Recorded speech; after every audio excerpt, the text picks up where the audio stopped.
David, I recently learned about the Lindy effect, the idea that the older something is, the longer it's likely to be around in the future. Have you heard about this? Yeah, I have. It comes from Nassim Taleb. I read it in his books. Now, I found it really interesting because human life expectancy declines with age. But according to the Lindy effect, for ideas, it's the opposite. The longer the idea, the brighter its future. You know, there was one time where I was in New York, and this idea of the Lindy effect comes from a restaurant in New York City in Midtown Manhattan. And I went with some friends to go visit Lindy's restaurant. And the reason that it comes from that restaurant is this restaurant is like 10 blocks north of the Broadway section in New York by Times Square, where they host all the plays. And the reason that this idea came about was because actors used to go to Lindy's, and they realized that the longer that a play had been active on Broadway, the longer it was expected to continue being around. So rather than a play being on Broadway for like 90 years and only having 10 years left, they said no. Because it's been on for 90 years, then the chance that it's going to be on for another 90 years is actually higher than a new play that just got released. And that's why you see plays like The Lion King, which I saw when I was a kid, that continue to stick around.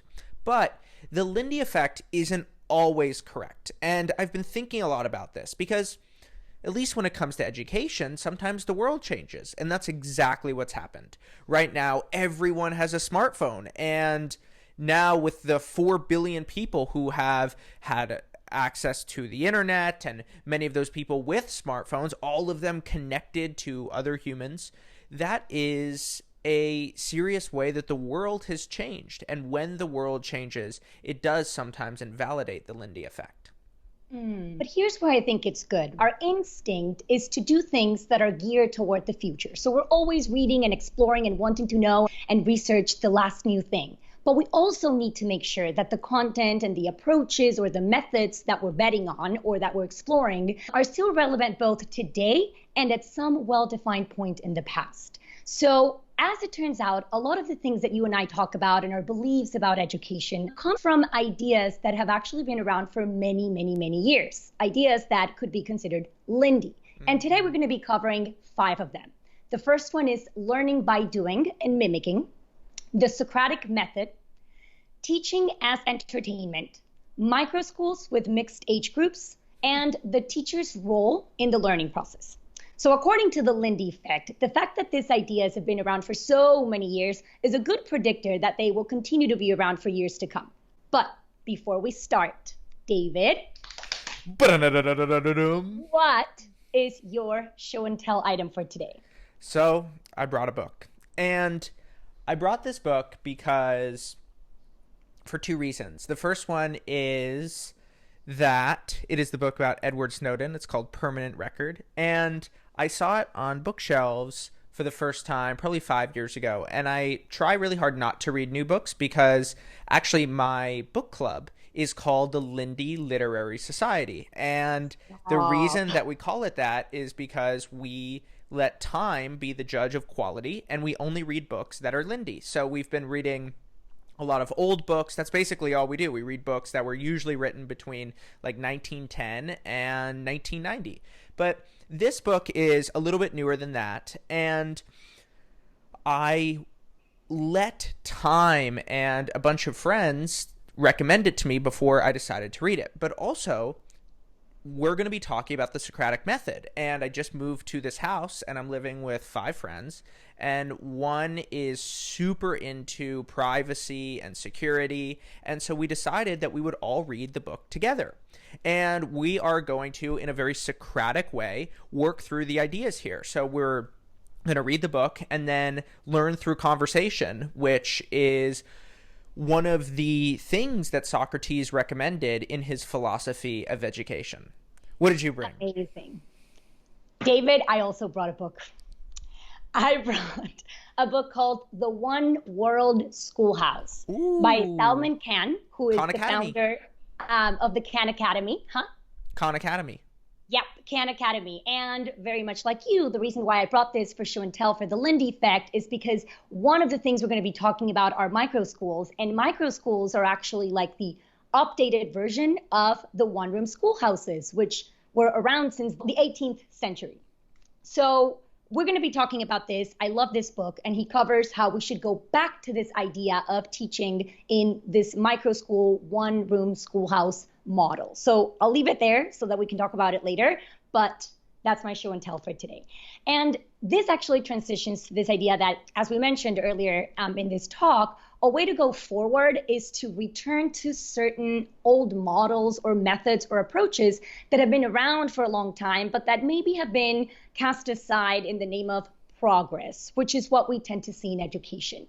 So the first one being learning by doing. And we always talk about how kids learn best when they're actively engaged, when they're exploring, when they're creating and experimenting and trying things out, rather than when they're sitting passively in a room, just listening to a lecture and trying to memorize facts. And this idea of learning by doing actually dates back to the pre-literate hunter-gatherer societies. So that was 2 million years ago, where parents taught their kids the basic survival skills, just like animals do, by practicing them themselves. And whenever they could, they would insert an element of play into the process. This was mainly the way that people learned back then. But then as human language developed, societies start to grow more complex and more specialized. And suddenly a need to teach more specific skills and knowledge that went beyond the abilities of parents to teach them by themselves. So this gave rise to the apprentice system, which dates back to the Middle Ages. And it was actually the first time in history that the main responsibility of education was shifted from the parents to an outsider. So the idea that we know today that the masters are the ones who taught and ruled the teacher, and that the students are the one who submitted and learned, was very common back then. But the manner of learning was not the passive absorption that we see today in conventional classrooms. Apprenticeships back then were based on active learning and learning by doing, and the kid would observe someone that they admired or that was very talented in a skill specifically and mimicked all the techniques and strategies of the master. So if you think about it, today's like doctoral programs are really apprenticeships. So you have like the PhD candidate or a junior researcher learning alongside a professor.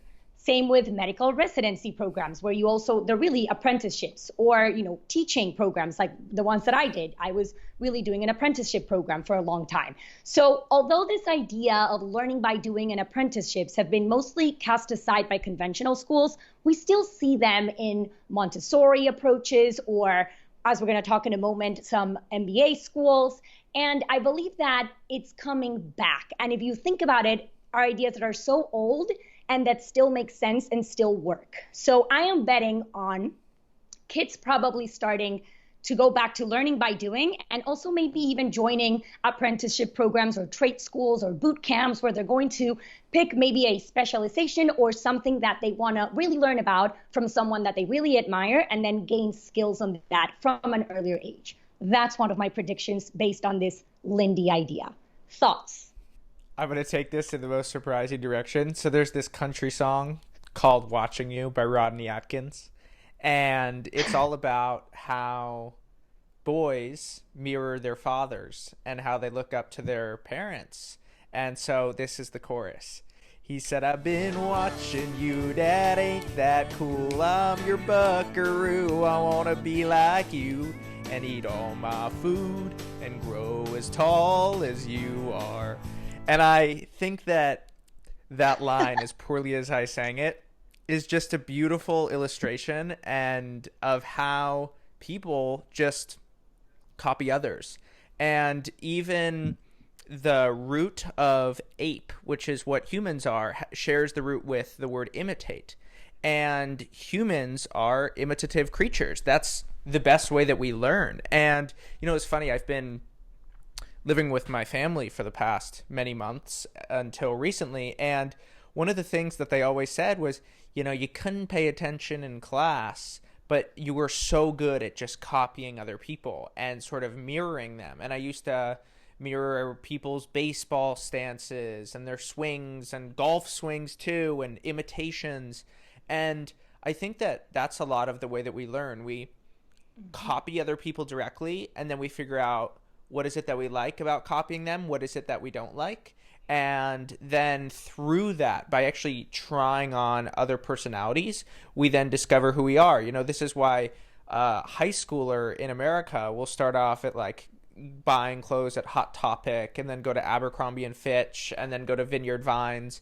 And like if you pulled a collection of a kid's wardrobe, it's all over the place. And what we're doing is we're imitating celebrities and different models and different friends that we have. And so much of what we learn about who we are and about the world just comes from looking at others and just saying, hey, I kind of like that person. I want to be more like that. Because in school, it's pretty stigmatized. Like copying or imitating is considered something wrong. They try to tell you, don't do that. But at the same time, that's what students are doing. They're mimicking the teacher. But whenever you try to grab somebody's work and then try to replicate it and add your own, then that's considered something wrong. And recently I've been listening and hearing different people talk and realize that that's one of the best ways to learn, right? By mimicking and by, like you said, finding someone that you admire that does something really well, then trying it out, following that person's steps, but then injecting your own personality and finding your way along the way. So we talked about the hunter-gatherers and learning by doing. Then we transitioned into apprenticeships, which was basically getting those hard skills and learning so that you could actually do a job or specific things. And then around the 5th and 4th century BC came the model of the classical Greek academy, based on this idea that men actually desire knowledge, so not just practical skills. And this idea of learning just for the sake of learning, not necessarily to work at something. And we start to see the rise of schools of the school of Socrates. Did I say it correctly? Yes. Good. Who believe that people seek and gain deeper understanding of concepts through thoughtful dialogue rather than memorizing information that has been provided to them, something that we talk about a lot, right? And he came up with the Socratic method. And this method involved not conveying knowledge, but rather asking questions until students arrived to their own understanding or answers about the world. So it was, for the first time, a two-way method of communication, and it was active learning. And I want you to talk about this in a moment. Socrates wanted to make sure that his students were involved at all times. And that's why he continued asking questions rather than just giving a lecture. He said that just giving lectures doesn't engage the audience, which, again, another timeless idea that we often reference to. And I know that you had some thoughts about this active way of learning. Yeah, there's a quote that I like from Mortimer Adler, and he says, "A lecture has been described as the process whereby the notes of the teacher become the notes of the student without passing through the mind of either."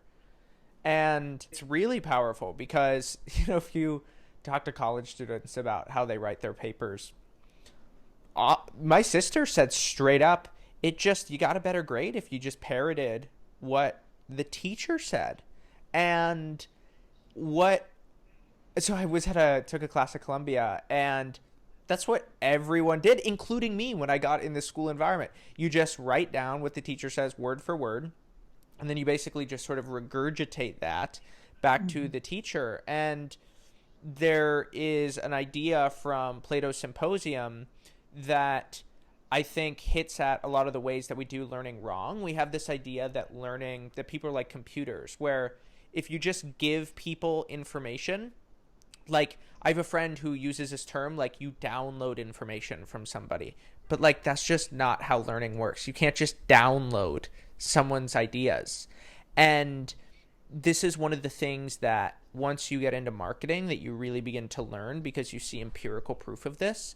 People need to see an idea over and over and over again before they really understand that idea and before they're willing to buy a product. How many Coca-Cola advertisements have you seen in your life? Each one actually builds the brand recognition, and knowledge isn't binary. It's not like you don't know something and then you know something. Like there's an element of truth in that. But if you've ever become an expert on an idea or really begin to understand something, you'll realize that there's all of these stages. Like you learn the thing and you understand it intellectually, and then you understand it experientially, and then you understand it through action, and then you understand it by teaching others. And there's all these modalities of the way knowledge is constructed. And you can't just pretend like your brain is a bucket and go all the information in, and then it just works out.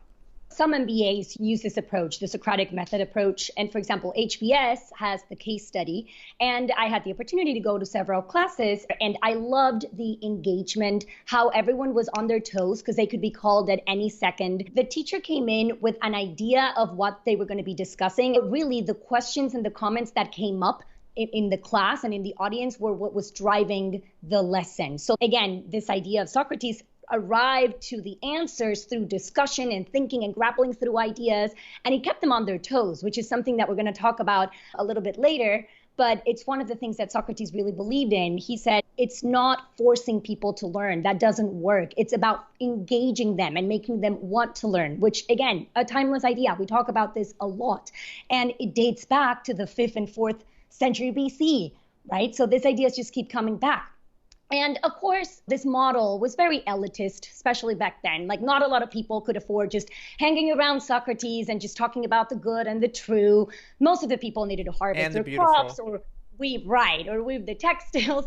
But it's the principles that we're talking about here, like the different things in the Socratic method that really resemble the things that we talk about. And this kind of leads me to the next idea, which is teaching and entertainment. And it's very much related to what we just talked about. We talk a lot about how the crucial test of education, if you want to put it that way, is to teach kids how to learn and to lead them to want to learn, to nurture their curiosity and to encourage wonder and just to give them the tools and the confidence to be able to find the answers in the future when they don't have anyone around. And for this kind of learning to be possible, it has to be appealing, and we need to sell the idea of learning.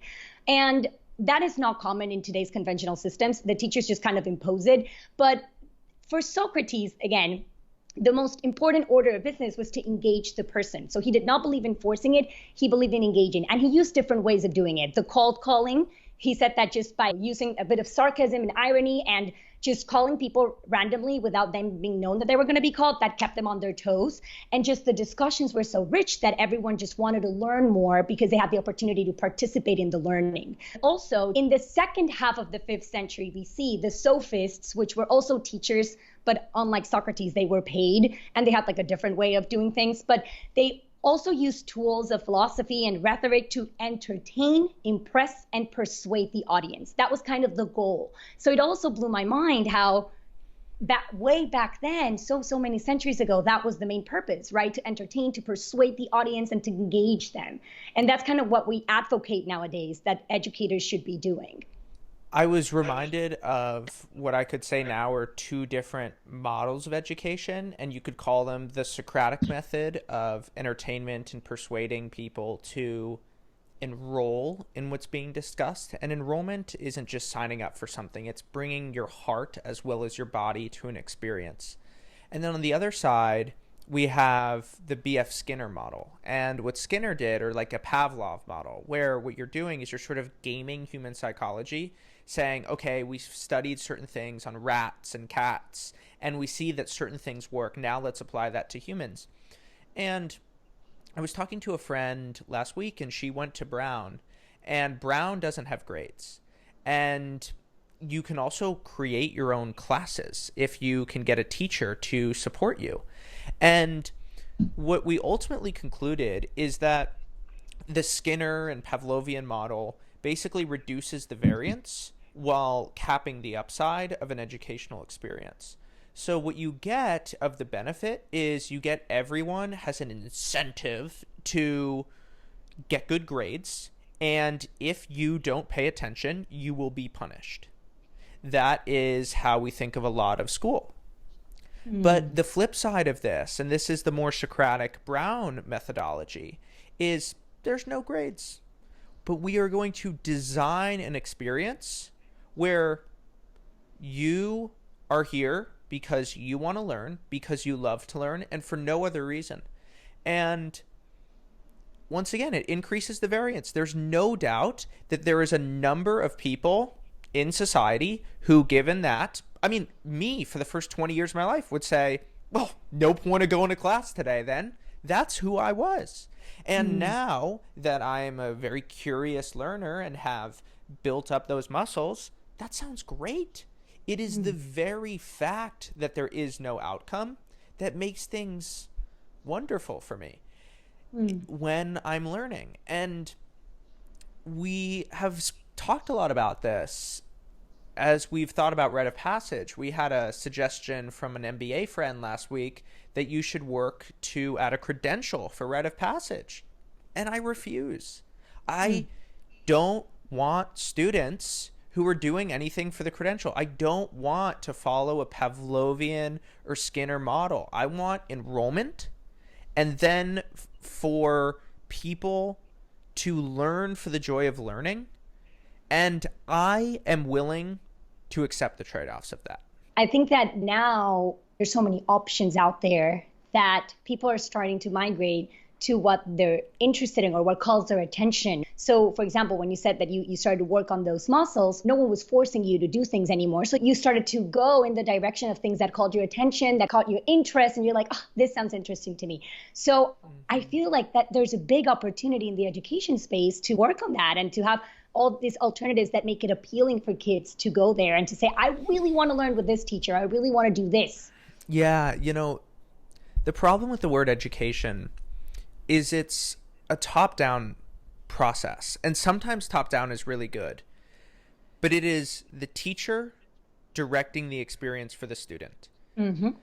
And don't get me wrong, there are moments in life where that is absolutely beneficial. Like, I'm going to get my pilot's license, and I want my flying coach to direct the experience for me and to map it out, because there's serious danger and it'll save me a lot of time.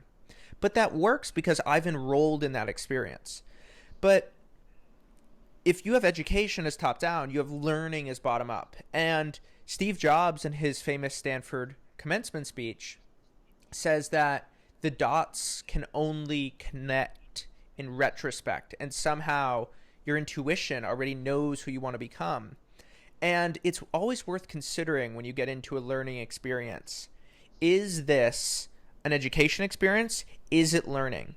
But no matter what, our goal should be to have enrollment into the experience of knowledge creation, because then the top-down and the bottom-up systems, they both work better than if we just use that Pavlovian Skinner model of get good grades, otherwise you will be punished. That is actually a great transition to one of our next points, which is the role of the educator. The role of the educator is extremely important in order for what you just said to happen. And for so many years, it's been the teacher is the authority and the teacher tells you what to do and this and that. And I thought that this was the Lindy idea. I thought that since this came from the Prussian model that dates 200 years ago, oh, that's the Lindy idea.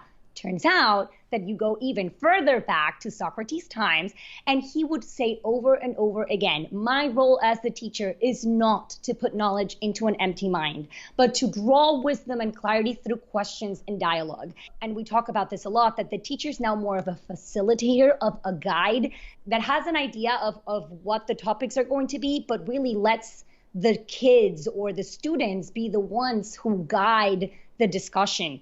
And it's a more student-centered approach. And I also love how he talked that he was not the teacher. He was also a student at many, many times. And the students were the teachers. So it's a back and forth process. So it's this Lindy idea that the teacher is not the fountain of wisdom, but just a facilitator that provides the tools and the engagement and the opportunities for learning to happen. And this is something that we're seeing more and more in alternative approaches and in more progressive education, like Montessori schools and Reggio Emilia schools and Waldorf schools, where you really see the kids doing most of the teaching and learning, and the teachers just kind of there in the background to guide those questions and pose those questions. Yeah, I've been thinking about the way that things that are Lindy come back into the future. And Marshall McLuhan, who's one of my biggest influences in his Laws of Media, this is what he focused on. So his whole idea was that he wasn't talking about media in terms of how we think of media, like major news corporations and stuff like that. He used media for technologies that are extensions of ourselves. So the wheel was media, cooking is media, like media sort of as a synonym of technology. And what he says is that once you get an acceleration in society, you always retrieve something from the past. So one of his best predictions was, for example, like we started off in sort of an oral culture where knowledge was passed down from generation to generation through the spoken word. So we would memorize things with aphorisms and with poems. That's why we had poems like the Odyssey or the Iliad. They compressed human knowledge into something that was memorable. And there used to be bards who would remember the entire poem, and they could speak it from memory.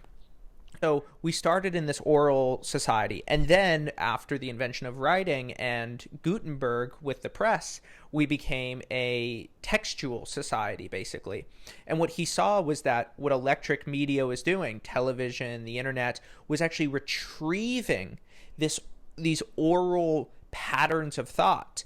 And he predicted a lot of the tribalism that would come into the future, the sort of instantaneous speed of thought, the lack of deliberation in society, and a whole multitude of effects that have to do with how we perceive the world. And he predicted that because he saw that we were moving through the textual time and actually retrieving an oral history from the past, and use this idea of going into the future and bringing a Lindy idea into it was one of his 4 laws of how technologies grow and mature, and use that to predict the future.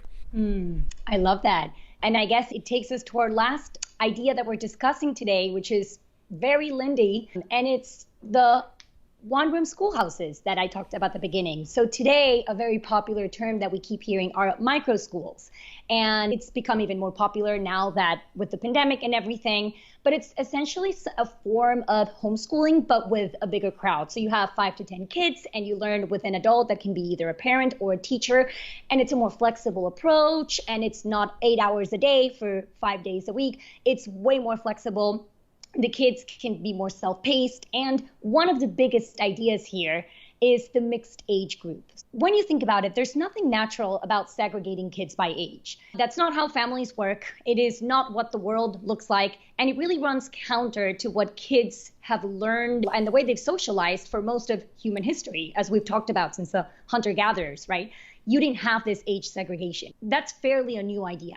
So for this reason, I really believe that the school of the future is going to be more like a micro school, and this updated version of the one-room schoolhouse, where you have kids with different ages without this like tyranny of the broadcast lecture and the one-size-fits-all curriculum, but instead of that, you have kids learning and teaching each other, enjoying the self-paced learning, having more one-to-one time with the teacher, having the flexibility to study maybe direct instruction for 2 hours, and then they can have more learning time, but in more unstructured ways. It has room for them to follow their curiosities, for them to actually build and do things with their hands instead of just consuming. So this whole idea really comes from an idea that's so old and that is coming back after 200 years. So I just think that micro schools or one-room schoolhouses are more closely related to what the world looks like outside the walls of a school. And therefore, it's a better way to prepare kids for the future. So this is one of those ideas that I'm really betting on, and that is very Lindy, according to what we're seeing. It's weird that society is so age segregated. I sometimes wonder, it's a fun thought experiment. Like if someone from the 17th century, the 14th century came to today's society, what would they think is really weird? And of course, there's like the easy answers, smartphones and television and all that stuff. But that's not that very interesting. But like, what are the surprising ones? And I think that one of the surprising ones is age segregation. The way that you only really hang out with people your age. It's like, I remember being in kindergarten and looking at the 3rd graders. Oh my God. They were all the way on the other side of campus, can't talk to them. And that's such a bizarre way that we've structured society. Like, it makes sense in a very industrial system because you just need to funnel the masses through these systems and you need to standardize everything. But even standardization itself, we've reached a lot of the limits of it and we don't need it anymore. And it just seems quite obvious to me that there are aspects of what it means to be human and what it means to grow up in this world that you don't get if you're just with people your age the entire time. Normal is what we're used to. So people, when they think of school and learning, everyone thinks of, well, most people think of grades and people your same age. But if you think about it, it doesn't make a lot of sense because of the reasons that you just said. But also, it's a much better approach to have different ages. The older kids are teaching what they're learning to the younger kids, and the younger kids look up to the older kids and want to do things faster. And often you see that kids want to learn from other kids and from older kids, not so much from adults. So use that to your advantage and leverage that. You know, the kid wants to learn from the older kid, then make that happen. So I really believe that we're going to go back to that idea of mixed age groups. I had the opportunity to work at a school in New York for a while as a student teacher that had this mixed age groups. And it was incredible to see. You had first through third graders in one classroom and then fourth and fifth graders in another classroom. And it was just beautiful. There was a lot more engagement too. And I know you mentioned some of the benefits of the small group work and the one-on-one tutoring and the Bloom's Two Sigma problem. So maybe you want to wrap up with that? Yeah, I'll wrap up with that. So I think that this is one of the really interesting open questions in the world of education, and this is the efficacy of one-on-one tutoring. So basically, there is a style of tutoring called mastery improvement, and mastery improvement with one-on-one tutoring led to, and this is a statistical term, a 2 sigma improvement in student performance, and the results were then replicated. And so if you take this idea seriously, you have to say, wait, that means that we are so far away from the optimal way of teaching, first of all. And second of all, it begs the question that may be one of the most important open questions in the field of education is how can we replicate the one-on-one style of tutoring?